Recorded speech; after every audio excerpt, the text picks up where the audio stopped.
Thank you so much for staying tuned with Look Up TV. You're watching Politics and Power. Our topic today is UhuRuto Fallout. In studio with me, I have Robert Alai and Sande Oyolo. Gentlemen, thank you so much for making time for this interview. First of all, you guys made it on time, which I'm grateful for. And we'll immediately start with Robert. Robert, many people know you as a social media guru. Right now, you're going for the Nyando parliamentary seat, trying to unseat the current Jared Okello. What motivated you to go for, to take the political road? I think growing up, I've been inspired to serve the people by just the kind of environment I grew up in. Yeah. And the challenge we have in the country now is that we don't have enough leaders who are patriotic enough, yes, who are inspired to serve people. People go to public leadership just because they want to make money or they want to protect the loot. You know, if they've stolen from anywhere, they want to protect that loot. But nobody wants to go and serve, to ensure that the person who doesn't have a service, public utilities, you know, doesn't have the support of the government, is getting that kind of support. The person who needs the laws to be made for them to serve their interest or to serve the general public, it's not being done. You know, the representation, legislation and voicing up issues of the common man is not happening.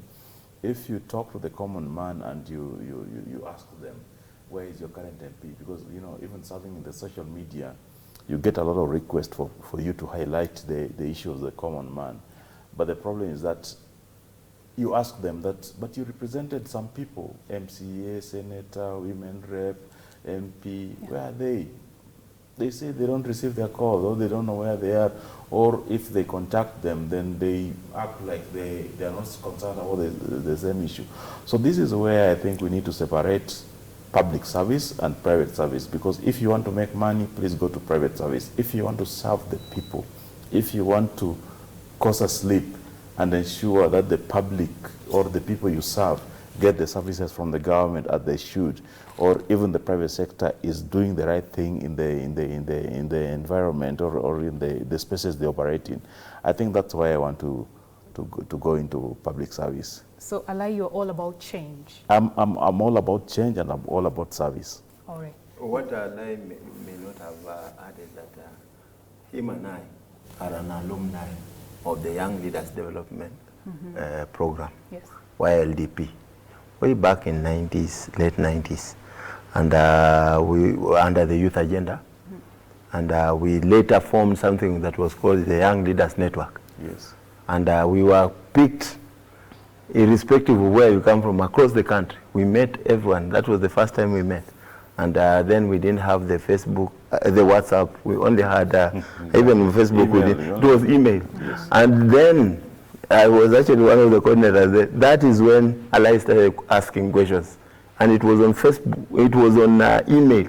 We used to write a lot of long emails and all that. So we are... we met then. Yeah. The Migunas. Very early on. Yes. 2000, nobody knew. Yeah, and all those.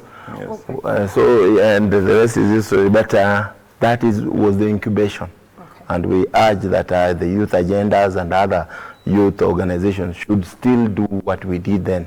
What those Akina Sesni Barire, yes, Captain Bati, Duncan Okello, Danny Irungu, Cyprian Nyamamu. Okay. We were a big group then. All right. Now, Sande, you're vying for Nairobi senatorial seat. You're eyeing that position with a UDA ticket. Yes. What motivated you to do that? I've actually vied first in 2007 in Huisero, in Kakamega. With what party? With PNU then, Na Kenya PNU. But I was not successful. This time round again, I was eyeing this senatorial. But within the formation of Kenya Kwanza, we are now deliberating and tutaskizana. So if we have a governor that is from our side again, we have to balance. Yeah. So we are on the table talking. Oh, you're on the table talking. So which party? First of all, let's get a... I'm UDA through and through. UDA, Alai, we say ODM. It's very sad that Sande is in UDA because I believe that it belongs to ODM. Akienda, the worst one should be DAPK. Home for me. It's UDA. It's UDA. It was URP. It was PNU. It was NAC. It has always been this side. All right. And don't you think that it will be so hard? Nairobi has always been seen as an ODM zone. Don't you think it will be so difficult to sell the UDA agenda in Nairobi? No. Again, that is a misnomer. It's an anomaly. Nairobi is actually, at best, at worst, it's 50-50, where you'll get a senator that is from our side. Yeah. And a governor from the other side. So we tend to split those seats. Even women rep and members of parliament, we tend to split the seats in Nairobi. But this time round, I can assure you, this is a UDA zone to lose. All right. Before UDA zone to lose. No, it's very funny that you say that it's UDA zone to lose. I think UDA is just trying to make inroads in Nairobi.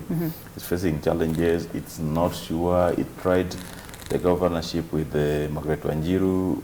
Amesheki alituliwa kwa podium hapo. Amekimbia, amewachia Sakaja. So I think UDA is going to get it very tough. Even the Langata parliamentary seat might come back to ODM. You know, with the proper strategies we are putting on the ground there. We don't want UDA in the city because we want the UDA, if they say they are for the common man, most of the common men are in the rural areas. Yes. So they should try their hand in the rural areas. And also UDA is very noisy, is a bit noisy. We want a little bit of maturity, and that's why we removed even Sonko. We want a little bit of maturity in this city. I don't think that UDA is going to serve. So,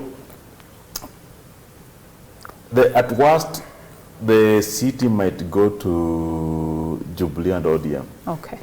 Sande, do you agree? No. Actually, like in Langata, Generally Nixon Korir has no competitor. We know the joke that is Jalango is a joke, and he's a joker, and he's trying. It's good to try.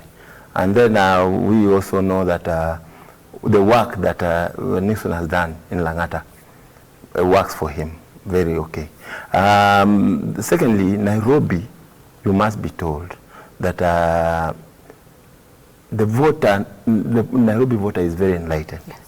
And it's funny that my brother would say that we should try the village. You know, actually, mtu mdogo, that boda person, yes, that mamamboga person, yuko Kibira, yuko Kawangware, yuko Kangemi, yuko wapi Githurai. Ukitaka kupata huyo mamamboga, enda Eastlands where I grew up. So this is the zone for mtu mdogo. And that's why we start from here as we go to the village. All right, gentlemen. You know, from our comments, you could tell there are so many our viewers who are from Nyando, others are from Nairobi. Yeah. If given a chance, what would you do different from the current senator and the current MP, Jared Okello? Let's start with you, Robert. I think first we need to create opportunities like everybody is talking about, that we need to create an opportunity for the young man. Even coming from health, you know, the boda sector itself, yes, it's so rogue and run in a very juakali way that you don't even understand what is happening. These people don't have proper protection, they have not been educated. People buy boda the same day, they start riding and they start carrying passengers the same day. Yeah. We need to regulate that. We need also to support them health-wise, because you know the number of injuries we have because of boda, it's straining our health sector. We need to create specialized sections where we can treat the trauma coming from the boda. You find that even most of the sub-counties don't have X-ray machines. You have to go to the county hospital, the level 5 and so on, yeah, which is very unfortunate. I think even the smallest dispensaries, because you can get X-ray machines for even 200,000 shillings. Why don't we buy those and equip the sub-county hospitals to have the same?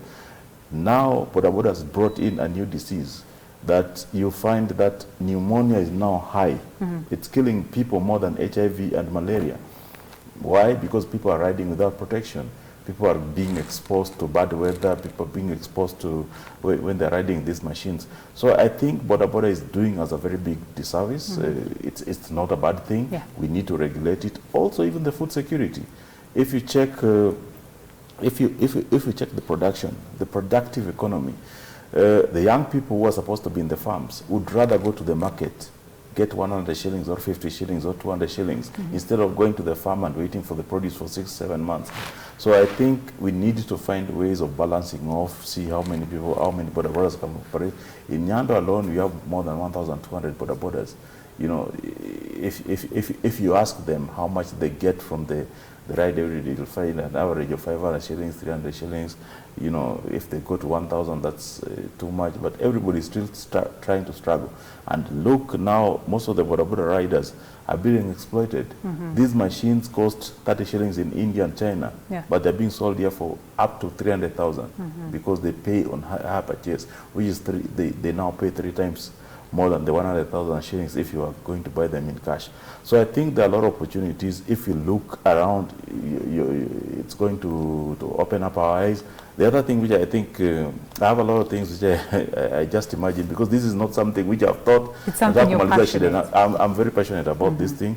Even health sector, prioritization. You know, I grew up in a very big family.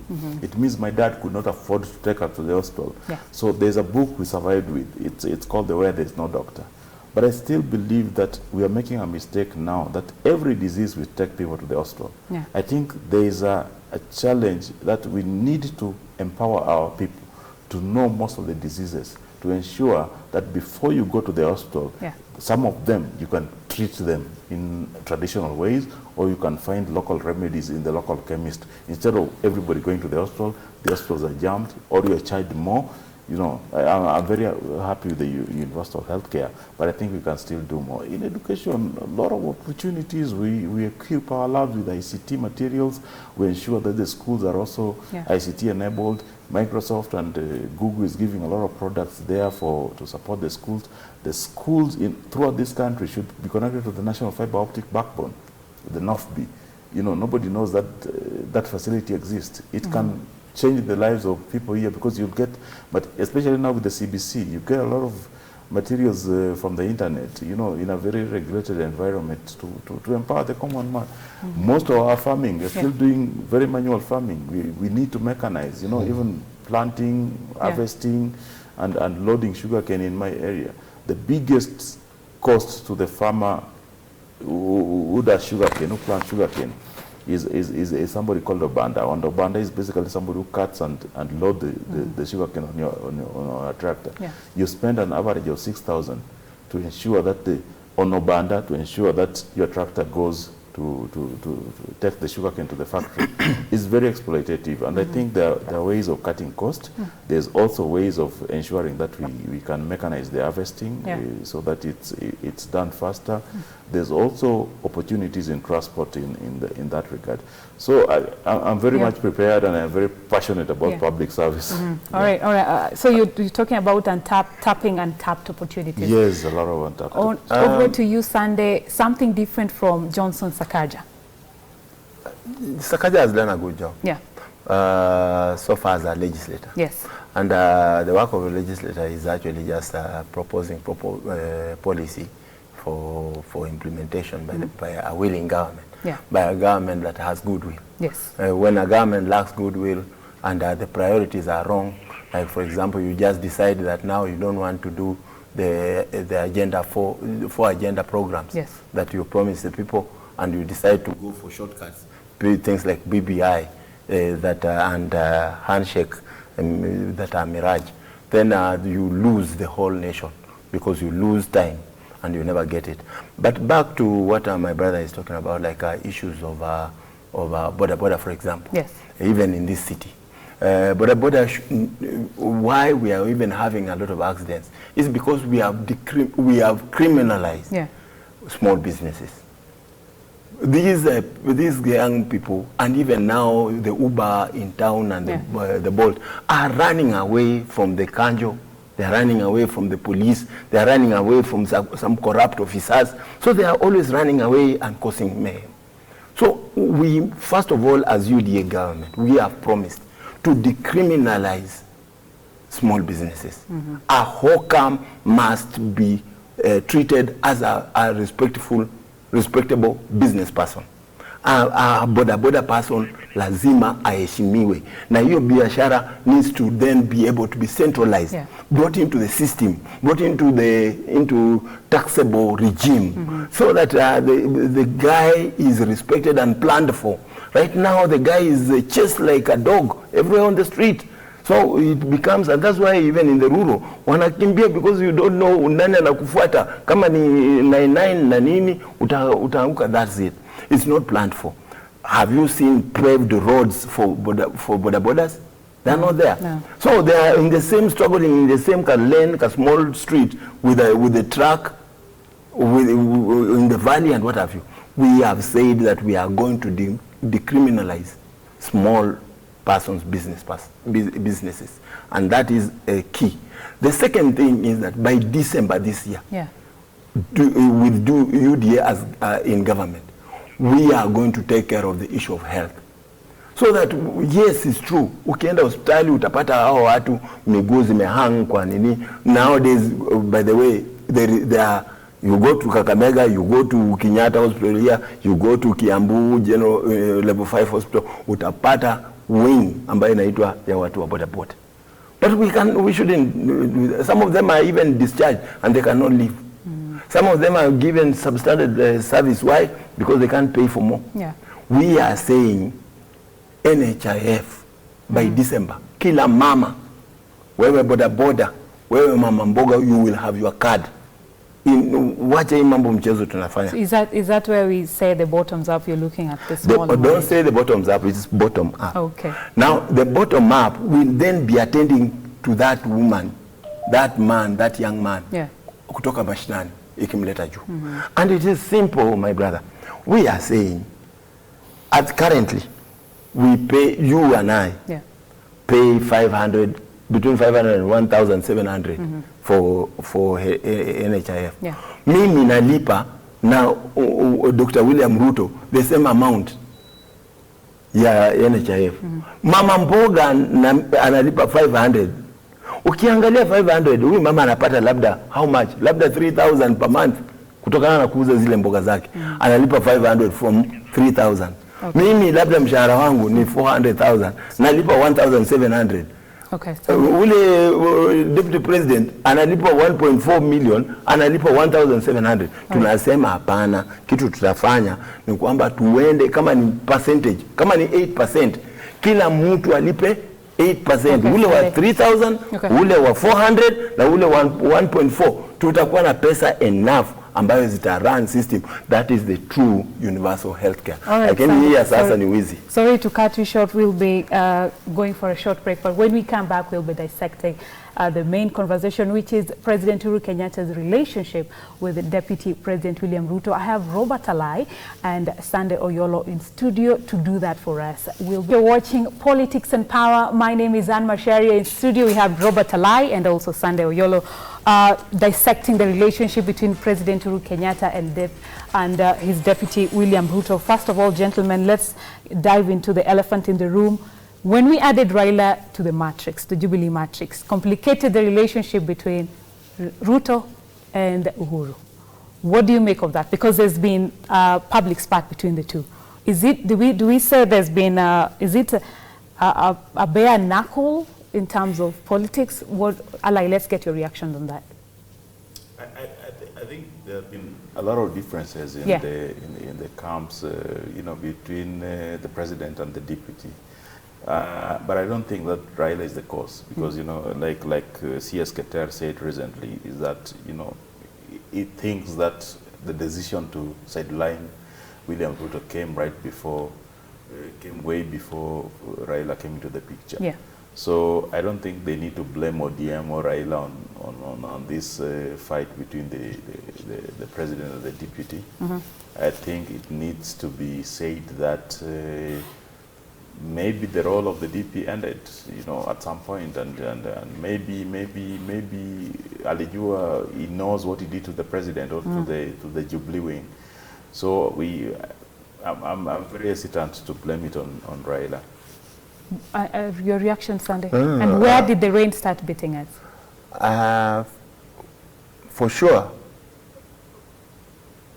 the two gentlemen are to blame in almost equal measure.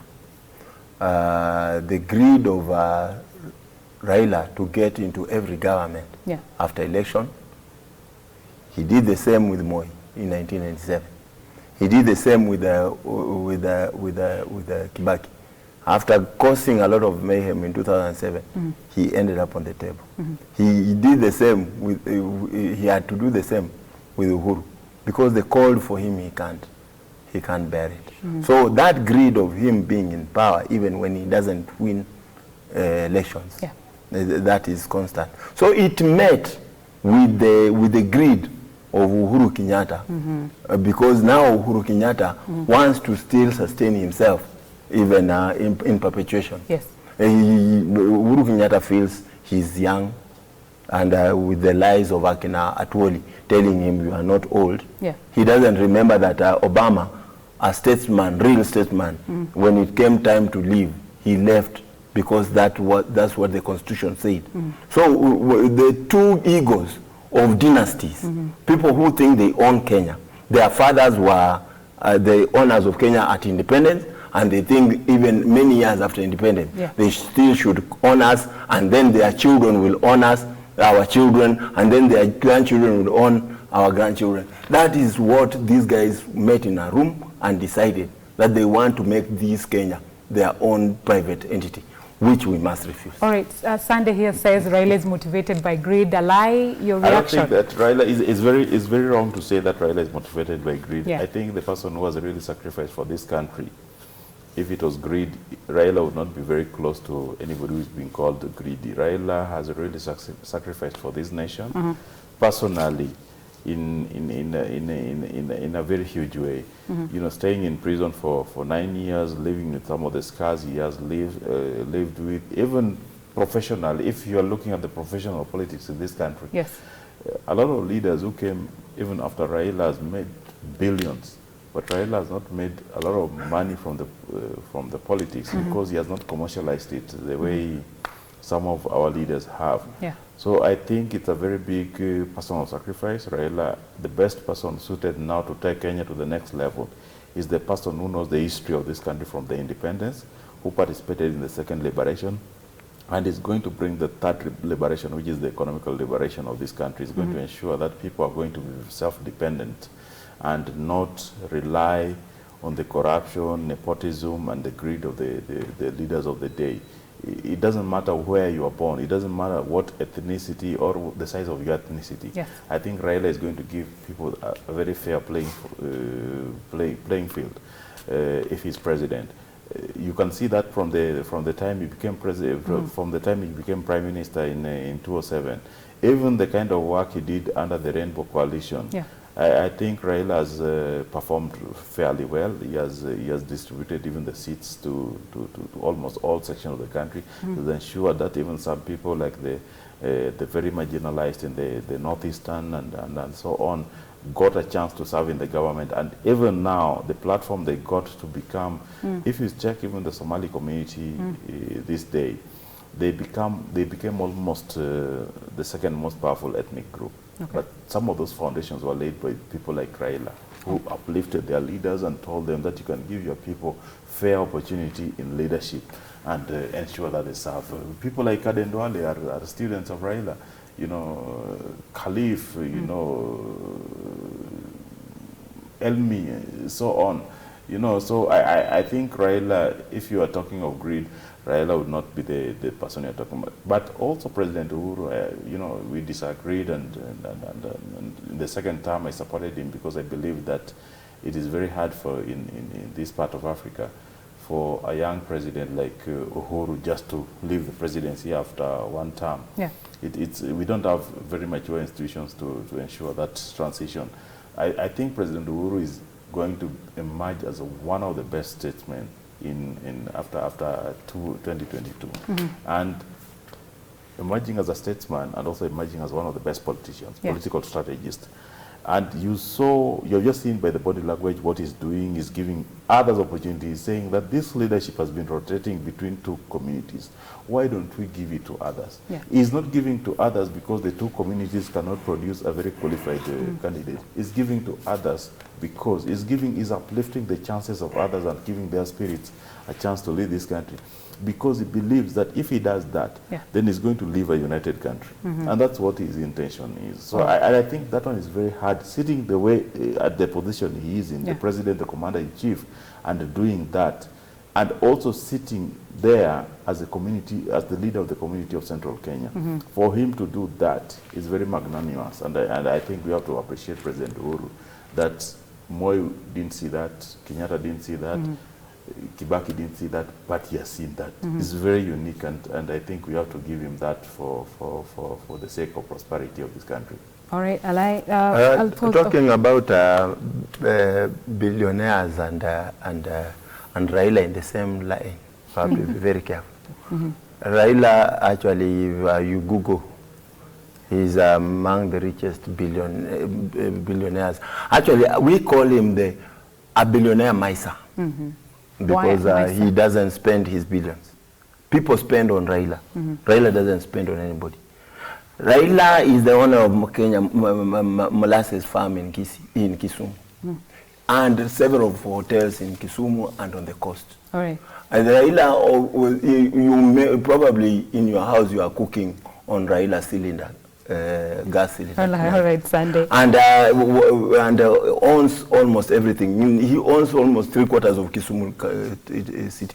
All right. He is a billionaire who has refused to spend money on people. All right. Turning to Uhuru.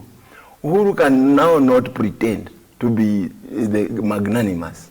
Okay. Uhuru had an opportunity to be magnanimous in 2002, to refuse to be a successor of a Kalenjin president who had inherited from his father Kikuyu. All right, Uhuru had an opportunity to refuse to take power in 2013, because he was inheriting from a Kikuyu who had inherited from a Kalenjin who had inherited from his father right, Kikuyu. So there is nothing that this man can tell you. He's a statesman.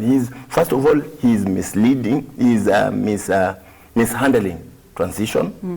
He should have stayed away from being a retiring president. Yes. He should have stayed away from all the murky politics. Now, he should be the uniting factor, because he's a president, uniting factor of the nation, and stay away and say, I like Ruto, I like Ukur, it's called Ukur, the other presidential candidate is called who? From Turkana. I like my brother Kalonzo. I like in equal measure, and provide systems that will see to it that the transition is smooth. But you cannot be this man who is already promising Munya that don't resign because you shall be a minister in a government that is coming of as if you already know who is going to be. You are rigging ab initio. All right, Sande. Now, looking back, do you feel like this deputy president position is jinxed? Yes. Why? And no. Yes, that we saw it with Oginga Odinga. Yes. Actually, Murumba, he had to be forced to resign. Then Oginga Odinga had to be forced to resign. Then Moi, up to 1977, it was not even, we were not sure, the country was not sure who was going to inherit Kenyatta. Then we have seen how Kibaki was treated by Moi and others, until he served only 10 years. We saw Saitoti actually being appointed on the roadside, just as if it was kama itawaongezea ugali kama sufuria zenyu, Bas wacha Georgia endelee. We have seen that. We have seen also the other day, Kalonzo actually should have been a natural takeover from Kibaki. But okay, Kibaki decided to be a statesman and a gentleman. He decided he didn't want to get involved. Even Mudavadi served only for 2 months, 3 months as deputy president. So, but I said yes and no. The no part of it is it ought not to be. After Ruto walked with the Uhuru all that way and fought with him, even when all communities, there was this saying of 42 against 2 against 42, 41 against 1, something like that.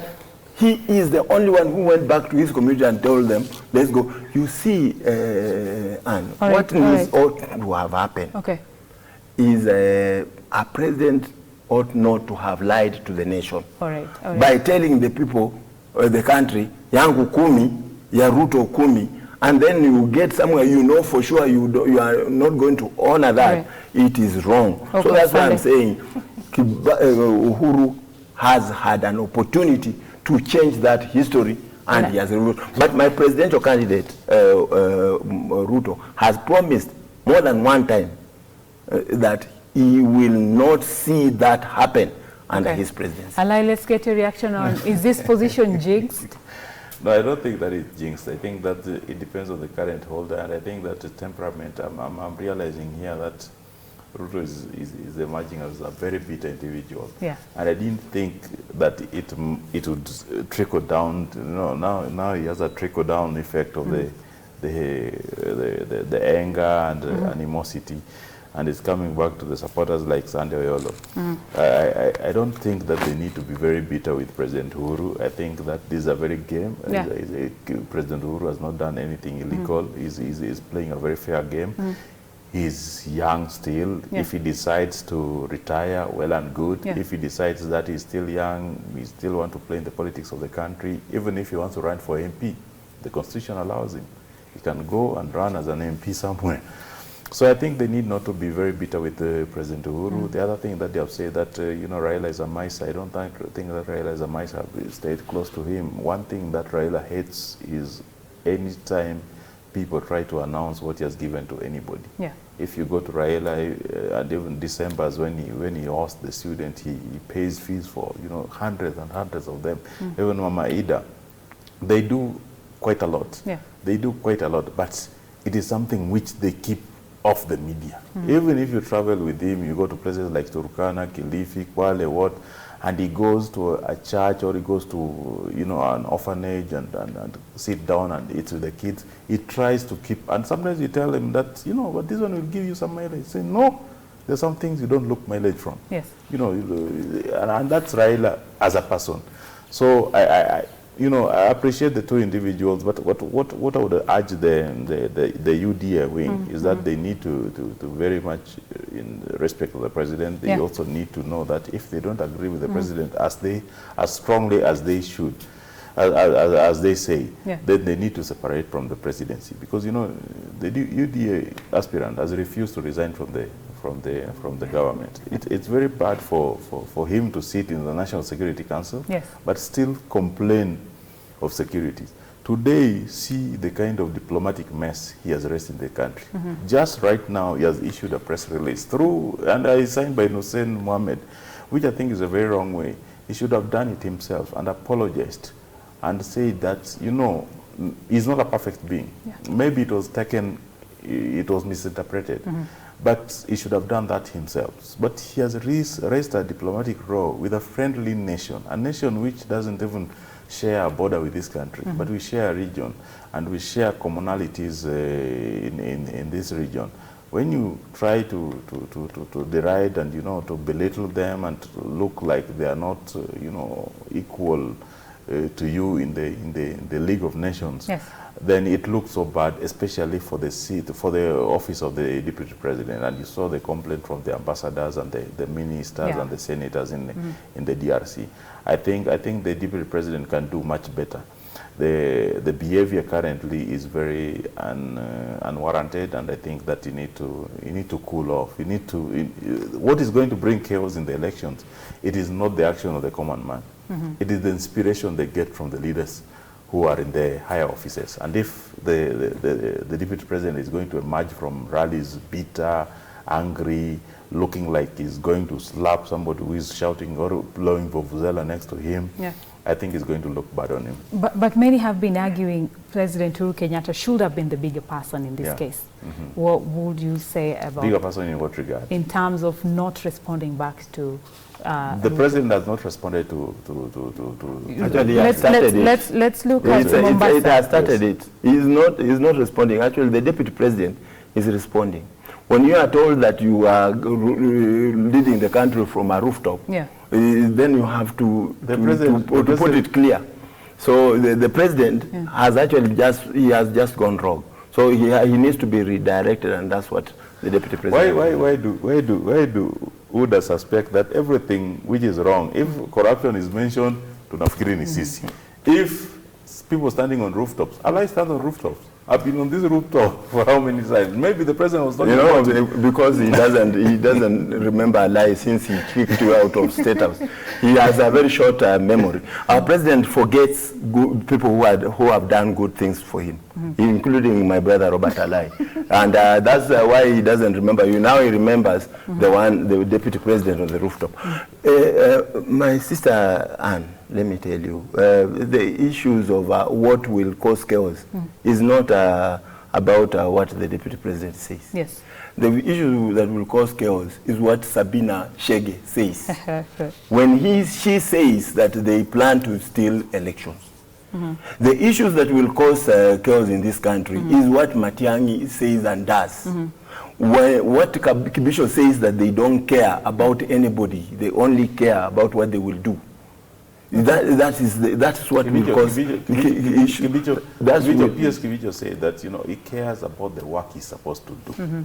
He doesn't care about the politicians. He's not a politician. So I think we need not to bring them in this discussion. That is the truth. And even about diplomatic thief, that is not where the issue is, because we know when you touch DRC, you have touched the Sekedi and you have touched Raila. That's why he was the first one to even issue the statement, because of family. And this is all back to the issue of dynasties. Because you talk about Tshisekedi, you talk about the Odingas, you talk about the Kenyatas, you talk about their businesses. Yes. They are the same, and they do that, and you can check it out. They have a lot of businesses they do together. But all said and done, that was meant to be on a light touch. It was not supposed to be blown out of proportion. But now Raila and the ODM and the Azimio are looking for every way to put down the fires that Sabina Chege started. All right. That they are going to steal the election on 8th August. On 9th, we are going to have fake elections that has been promised by the Azimio through Sabina Chege. All right, Sande. Gentlemen, a few days ago we saw President Uhuru Kenyatta endorse. He didn't say it, but he kind of endorsed Raila Odinga. Will it work or backfire? Remember there was a time when Moi also endorsed President Uhuru Kenyatta. Do you see a scenario where will it work or backfire? Reaction. I don't think that I saw, I don't think that I saw an endorsement from the president. But if the president decides to endorse whatever candidates he wants to endorse, I don't know if it will backfire and why it should backfire. It depends on also the effort the candidate is putting up in the campaign. If the Raila is going to sit down that because he has been endorsed, he's going to win, then he's in for a very rude shock. But I think that Raila is the only consistent politician since 1997 to have increased his votes, starting from 600,000 to now ending up with close to 7 million in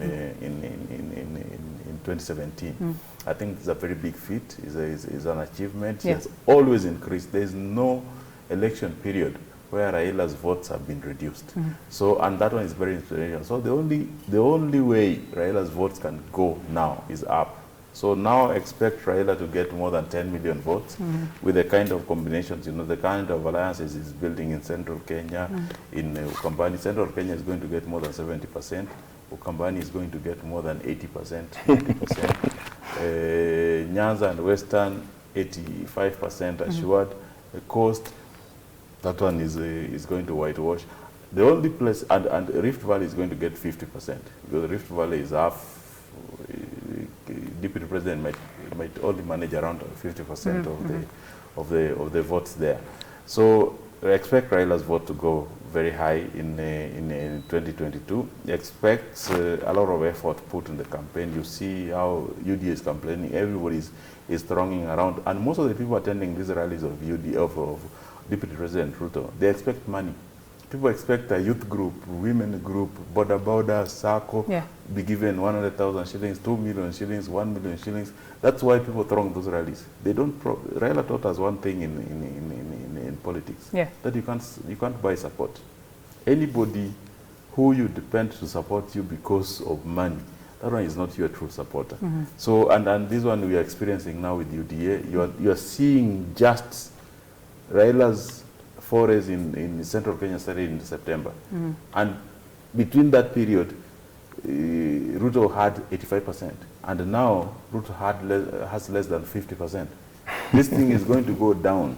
By the time we get to May, I think it's going to maybe 10%, 20%. All right, gentlemen, in a scenario where, given this bitter exchange between these two, do you foresee a situation where Deputy President might revenge?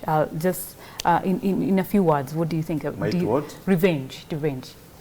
In a scenario where, let's say, given this bitter exchange between him and President Uhuru Kenyatta, do you foresee a situation where Deputy President will revenge? One thing you must give to Ruto.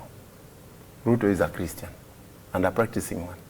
Secondly, Ruto has had opportunity. I hate people who say that they are good because they are Christians. No, because we have there are standards that we keep to. Good. You know, a person who doesn't, you don't respect God, you don't, you are even Tolu was asking the other day, this is my brother-in-law, but I've never known which God he worships. You know, people like those, it becomes very dangerous. They can even go away with your head. But that becomes, we believe that, first of all, those who believe in God, they measures in everything that they do. It's measured. Okay. And that's one. But, you know, when you say things like, for example, that we are going to have a peaceful transition in this country with the altercations like what you've seen, you will definitely, we are going to land in a ditch, because the president has interests, deep interests that are away from the people. Yes. Raila has interests, deep interests. Like, for example, Raila just wants to be president by all means. So he doesn't care. The age is catching up. He's now at 80. He doesn't know what to do. And all that, he wants to be just one day president. And being one day president is not in the interest of the people. If you talk about, like, for example, figures, even the cooked ones that we are seeing even in the media today, still the deputy president is at 47, going to 50. But we know the real figures is that we are over 50 plus one. All right, and if you look at what where the vote, you start asking, Macharia, ask yourself, where is Raila going to get the vote? All right. Because already, with just a synopsis, okay, I was going to be worried about Nyando, because I know this guy is a shrewd politician. So that's where we were going to get 0. But we have Miguna there. Miguna there. So okay, Sande, let's get a reaction from Alai. Yes. Do you see a scenario where there's revenge in 2 minutes? I don't think that I don't think that the deputy president has the capacity to revenge on the president, because the president is not a little figure, and also having been the president is not an office you can. And he's not even interested. He's not, and if you it's very worrying that the deputy president can make Kenyans fear that he might revenge on the president or anybody. The only vengeful person we know in this country, actually, by the way, to assist my brother, is Raila. Raila has revenge. Okay, Sande, look at this. No, this is important. You know, everybody who has worked with Raila is no longer working with him. The people who assisted Raila into power 2007, all of them went to Hague except him. Because Henry Kosgei went, the gentleman in the media went, everybody went. He is the only one. And then he followed akafuatisha barua. Let's get your parting shot, gentlemen. Alai, let's start with you, your parting shot. I think if Kenyans want to see proper leadership for this country, somebody who can call almost every president, talk in the world, every prime minister in the world, talk to them in a very mature way, you know, deliver the countries, represent the country. You've seen how the former prime minister is speaking to the Indian prime minister, you know, the British, the Americans, you know, the German, some languages like the Russians and the German, he can speak himself. So this is somebody who is very international. Yes. He's very polished. He knows what he should do where. He cannot make the kind of statements you saw the deputy president makes. He has a very high regard for the common man. He has a very soft heart. He's a very forgiving man. You know, even some of us have wronged him in very many regards. He has always find it in his heart. And that's why in Raila's camp, you can even criticize him here when you're in his camp. There's nothing. If I was in UDA and I criticize Ruto like this, I would be walking around with bodyguards because you don't know when your head will be chopped off. So I think the best thing for Kenyans is to think, where will you be safe? On whose hands will you be safe? And I think the answer is there for you. It's Raila Amolo Odinga. All right, Sande, in 30 seconds. In whose hands are you safest? As a Juakali person, as an artisan person, as a boda person, as a mamamboga person. In whose hands are you safest? It is in William Samoei Arap Ruto.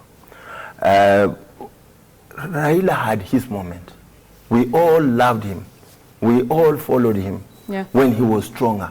When we were following him, there were people criticizing him and opposing him. Right now, Raila cannot cannot even do 3 campaigns before he falls out. And yet, right now, people are thinking this is the time. There is a lie. There is someone in the system who wants Raila to on the seat badly. What we are saying is we need a country that has a person who's strong. The economy is in shambles. We are in debt. Our young people have no jobs. We have a young person who is educated and who is sharp, who has been in government and has experience. This is the person to deliver Kenya to the next level. All right, gentlemen, thank you so much for making time for this interview. I'm pretty sure the Nairobians and Nyando residents